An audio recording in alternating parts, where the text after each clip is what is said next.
안녕하세요, 고원장입니다. 성인 ADHD 치료에서 약물 치료의 비중이 높다는 것은 다들 잘 아실 텐데요. 그럼에도 사람 마음이 당연하게도 약에만 의존하고 싶지 않기도 하죠. 그래서 오늘은 약물 치료와 관계없이도 또는 약이 어느 정도 세팅이 되었을 때 또 스스로 해볼 수 있는 무언가를 찾는 분들에게 도움이 될 만한 내용을 말씀드리려고 합니다. 전문 용어로는 인지행동 치료에 해당하는 내용을 전달해 드리게 될 거고요. 주제별로 나눠서 몇 편에 걸쳐서 이야기 드리게 될 듯 하니 시리즈로 이어서 참고하시면 도움이 될 거예요. 오늘은 먼저 주의력을 끌어올릴 수 있는 내용에 대해 말씀드릴 예정이고요. 다음 영상으로는 기억력을 개선시킬 수 있는 방법들을 이야기 드려보겠습니다.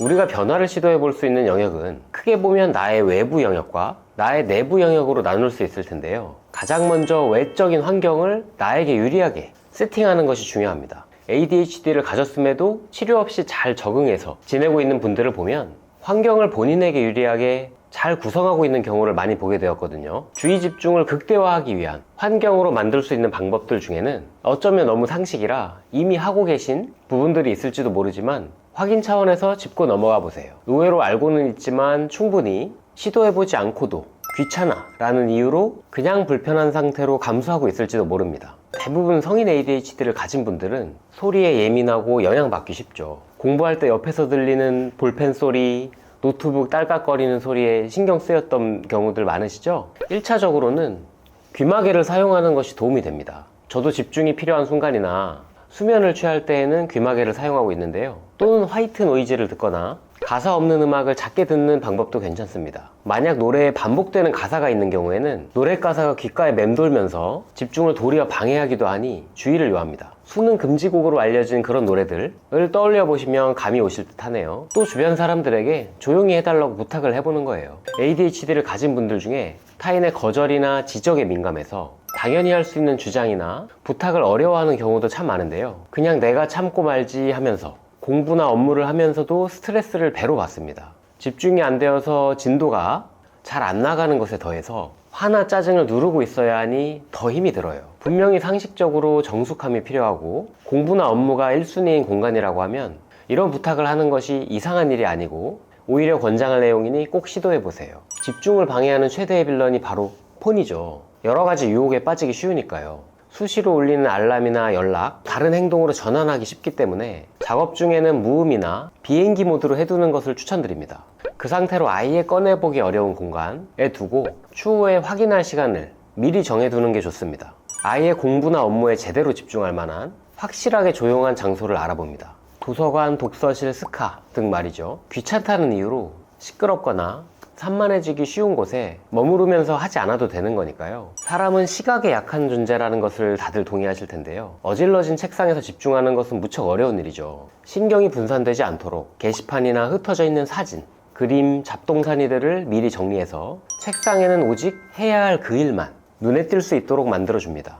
또 내 시선이 향하는 방향인데요. 창문이나 문 쪽을 마주하게 되면 바라보면서 공상에 잠기기 쉬우니 피하는 것이 좋습니다. 꼭 창문을 향해야 한다면 블라인드를 내려서 외부가 보이지 않도록 하는 게 좋고요. 벽을 마주보고 있을 때 답답하고 안절부절 못하는 느낌이 들어서 불편하다면 방 안의 공간 쪽으로 시야가 향하도록 하는 것도 좋은 방법입니다. 또 해야 할 일에만 주의를 집중할 수 있도록 밝은 색깔의 포스트잇과 형광펜을 사용합니다. 특별히 더 마음에 드는 펜을 번갈아 가면서 쓰는 것도 좋은 방법이에요. 마지막으로 주의가 전환되는 것을 막아주기 위한 메시지를 미리 써두는 건데요. 정신 차려, 집중, 돌아가 등 흐트러지는 순간에 나를 알아차리게 도와줄 어떤 문구든 좋습니다. 포스트잇이나 작은 메모로 써서 책상이나 모니터 상단에 붙여두시면 다시 과제로 돌아오는 데 도움이 될 거예요.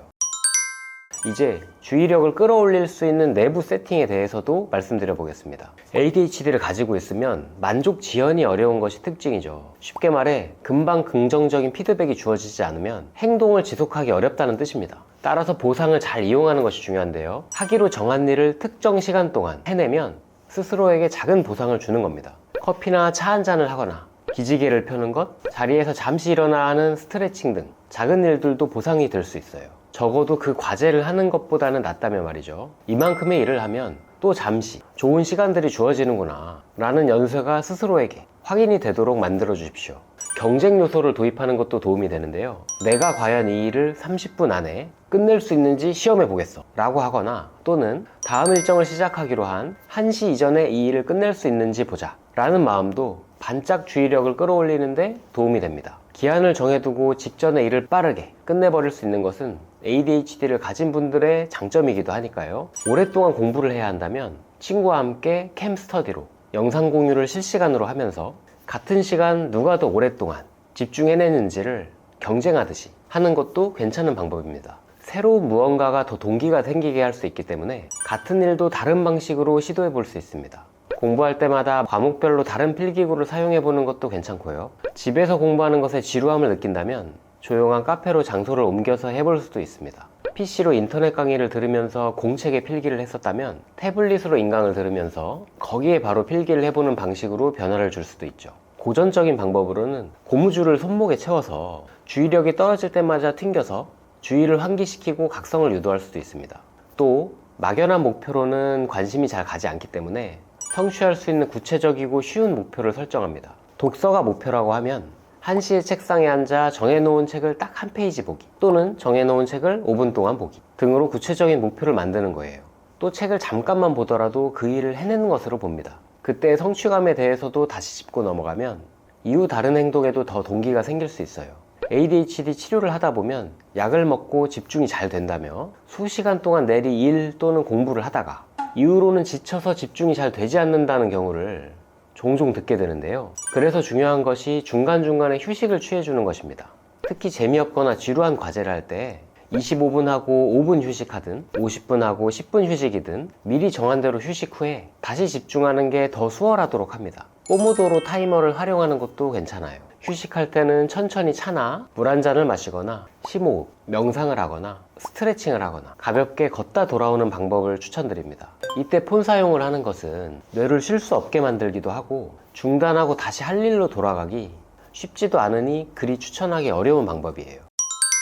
오늘은 ADHD를 가진 분들이 약물 치료의 효과에만 기대지 않고도 주의력을 개선시키고자 할 때 해볼 수 있는 환경 세팅 그리고 내부 세팅에 대해서 말씀드려 보았습니다. 당연하게도 이런 방법들은 반복 연습할수록 내 것이 될 테니까요. 이 영상도 저장해 두시고 헷갈릴 때마다 내용을 참고하여 되새기실 수 있기를 바랍니다. 영상이 도움이 되셨다면 구독과 좋아요 부탁드립니다. 오늘도 평안한 마음으로 쉬어가시고 다음 영상에서 또 만나요.